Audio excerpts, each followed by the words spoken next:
Hi, guys. I'm here today with Brittany Black, who's the Democratic candidate for HD 61. And you've had quite the interesting week, haven't you? Yes, I have. What has your reaction been to all this in the press? So I'll be honest. I'm not a politician or by nature. And I only got into this because one, I saw hardworking Texans suffering, people like me, and I thought that's something I felt like I could help with, and I wanted to make a difference to help normal working people. And also I solve problems for a living, and I built a career off solving problems. And I thought this is a problem, and can I fix this broken system? But I did not necessarily, I guess, think that what would come with it would be everything that it has. I've never tried to hide anything I've ever gone through. In fact, I think it's important that someone has gone through things like that can help other people. So I think, in my personal opinion, I would rather have a representative that has gone through struggles, has gone through things, has been a teenager and made mistakes and done things and recovered from them and understands what the struggles that people go through and everyday life, and has built a life beyond that, and understands normal daily people, than people who don't understand what we go through and don't live a life and had never struggled and have never gone through any of those things. And they don't understand what we're going through now, and they never will. And I think it's just most important to have someone who can understand that, has worked beyond that, has built. I've now worked for the government. I've had multiple security clearances, multiple small businesses, and have learned and grown through what life has given me. So I think to have been young and 18 over 20 years ago, have done things that maybe weren't the most proud of, and I've built a life way beyond that at this point, versus someone who is almost 70 years old and actively hurting people with the policies and the things that they do and their actions. I think that's not really the toughest part for me. So if I go through this in order to help people, um, other people in this community and people that can understand those types of things, I think that it'll all be worth it. And um, it is what it is. Again, I've never tried to hide anything, and I only think those experiences help make you to who you are. Right. Yeah. No, it's a big part of character growth. And how are you supposed to understand people if you haven't been at rock bottom? Because everyone hits a rock bottom at some point in their lives. I think it's really important to have that kind of perspective. Right. Yeah. So in order to help people, I think it's important to understand people and understand what people go through, and how can you truly help other people, or how can you be a servant or work for people if you have no idea or don't understand from a real perspective what they're going through, what they've been through, and live what I've lived almost everything that our current policies are affecting negatively people. I've actually been through almost every single one. So with the healthcare, a lot of people know my story with that. So negative healthcare policy, and different things that the insurance and property taxes getting raised, and almost everything that are affecting all of us is affecting me too. It's not affecting my opponent, but it affects me. Nice. So, in your statement to the press, you have owned up to pretty much everything that you have done in your past. And I was just wondering how that has informed you and like how you have grown from that and then how you've taken that into your present and in your future. Sure. So I've probably been through more difficult times than most people combined. But I think it's really important that I use that, and I have used that as building me into who I am, and as a success story. Anybody can come from anything, any background. Wherever you start is not where you end. And as long as you're learning and growing and building from that, I think those are more of an opportunity. So I've been through a very traumatic domestic violence relationship, and that Um, that is what encouraged me to work with Dove and other, the Texas Council Family Violence and other organizations on, helping women and families who have been through similar things. And I've even helped women um, who were left homeless from those situations, help to build their careers. So I helped them with resumes, and I also donated interview jackets and different, like, those small things, I think, are just big in everyday people's lives. Yeah. So that's what's kind of everything that I've been through, I feel like leads to something else. And I also feel very strongly about access to healthcare and mental health care access. Mhm. So I think back into a time where if I would have had somebody there to help me, that's the person that I want to be. Right. I want to be that person that I always wish that I had had to help me or talk to during those times or be a champion for me. Right. So now that's kind of where I strive to be and how I strive to help other people is be the champion for them. Be their strength when they don't have it. Work on policies that'll help their lives be better, and most of them who can't help themselves. I can help you. I can be that person that can now lead us to a greater place where almost all of us are feeling like we have help somewhere and we don't leave people behind. Right. Just someone in your corner who knows what you've been through and knows exactly how to help. Right. You don't have to go through everything to understand someone's experience. I don't have to have gone through every single thing to have empathy and understand where people are coming from and to help them. I have been through a lot of things that I think help with that for sure, but I still can relate and understand and have empathy for people who look differently than I do, who worship differently. That I can still feel that way without being in their shoes. Right. But I also feel like going through everything that I have has definitely helped me with understanding people's struggles and perspectives and knowing that I've been there for most of the things that we're all going through together still helps me in some certain way. But I can still be empathetic and understand and be a champion for people who had not gone through exactly the same thing or look differently than I do or worship or are even a different political side. That doesn't matter to me. I will still be there the same with you.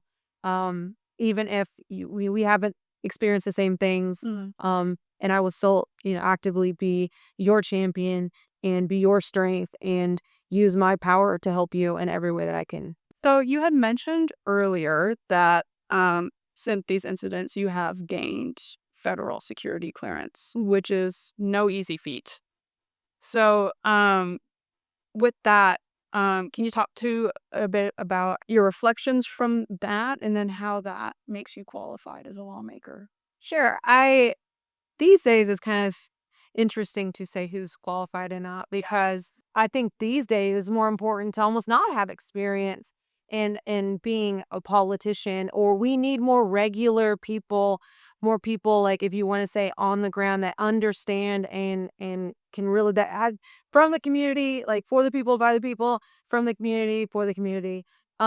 So being qualified is one thing, but do I have, I think, a lot of accolades and life experiences, even career experiences that I think are helpful in where I see what I would want in a state legislator or a representative.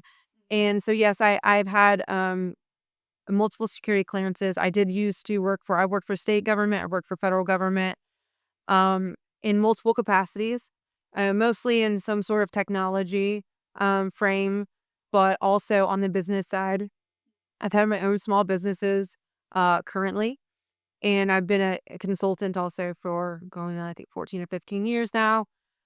So I worked around these ideas. So I understand government for sure, working in it in different capacities. I also worked for HHS in a state level once. So I understand different levels of government in different ways. So I work for the Department of Defense, which is on the federal side and more on the defense side. I understand national security. I worked for, like I said, HHS, which is more obviously on the healthcare side, and work with social workers. And I've also built my own businesses around all kinds of different things. And so I think that gives me more experience and understanding of when I have to make numbers work and I have to put a budget together and I have to make payroll. I understand how that works. And when I have to understand national security, state security, healthcare, I know how all of that works. I've been on the inside of it in one way or another. So when you go through the security clearance process, it takes a long time. You fill out something called I think it's SF-86, and I believe it was like 60 pages. And they go back 10 to 15 years depending on which clearance you're applying for. And you get a lie detector. I mean, there's a lot of things that go into it. And then you have usually an investigator that come out and talks to you for several hours. So there's a lot of things that goes through. And then when you go to get it re-upped, same kind of deal. So if so that, in itself is, I did get that and I did work for them for a very long time. If they trusted me for a very long time to be in that position and to give me that kind of level of clearance and be in certain skips and do certain things. So I think that does say a lot. I've also earned, a master's degree, a partial PhD, and I've done a lot since then. I mean, to be judged on something when I was 18 years old is interesting. But I will also say this, like being 18 and a teenager and making a mistake and owning up to it and growing from it is one thing. And to be almost 70 again and be making life or death decisions with people. And we are now the #1 state for maternal mortality rate. So we are actively killing women. Yes. And so when you are of that age today as a state lawmaker and you are hurting people by your policies, hurting your community by your policies, and that's a decision you make today. I Right. think there's a real difference there. I don't actually have, anything on my record to date, but that's not to discount what has ever happened in my life. I've gone through many things, but I've also grown from them. And if we want to talk about people that have actual records and if that disqualifies them, then we have A much longer list. we have a longer list. I should be the state attorney general, or I should try running for senate, or I should be a Supreme Court justice. Not to say that like these aren't things that I don't take accountability for, Right. but I mean, if we have to be serious about what meets the moment and what actually matters, I think to use something that against me, I think it's mainly so that I'll stop talking about the real issues that we're facing. It's to get me to go away and not keep fighting for the actual people and the real issues. And I'm not going to stop doing that. So it's a good try, but I think people today, and I really hope and believe people today care way more about um, our cost of living, our taxes, our public schools, and these things that are actually affecting their daily lives. And they would just want someone who cares about them, is going to work for them, and is not going to be two-faced and honest. And that's where I've always been. Right. Sometimes a little too honest. So if that's what you care about and that's what you want, I'm always going to do the right thing. I'm always going to be honest with you. And I think people care about that a lot more in today's world than someone who's actively today hurting our community, hurting people, and is not working for them and is only working for their own bottom line and would never even understand what they need anyways. Right. So back to what you were saying about how your opponent has been actively harming people in office and this whole thing kind of being a deflection of what's really happening and what's really important. Could you just expand on that a little more? Sure. I think there's been a lot of things happening in this area, and our current state representative and my opponent is primarily right now doing anything to not talk about what she's done for the community because she hasn't done anything for the community. In fact, she's done not only nothing for the community, but what she has voted on and what she has done is negatively affecting people and actively hurting people. So one example would be she voted for the death penalty for women who receive certain health care. And she also only did one bill when she was in office, and it was so that plumbers could get their licenses sooner. It's a super big coincidence that she owns a plumbing company. Um, and she's also a proponent of removing property taxes. Um, and then they want to raise like things like the consumption and sales tax up to 26%. I think was the last time that they calculated it. And the maternal mortality rate is the highest it's ever been. We're the lowest in education we've ever been because she've also voted for the vouchers, which have been closing multiple schools. McKinney ISD alone has lost 3 schools in the past couple months. Whatever she needs to do to get ahead, to get what she wants, or to get what her donors and Texas billionaires want, that's what she's going to do, and that's who she's going to hurt so that they can just win. That's all they want. They don't want to help anybody. They don't want to do what they think is right because what they think is right is what gets them more money.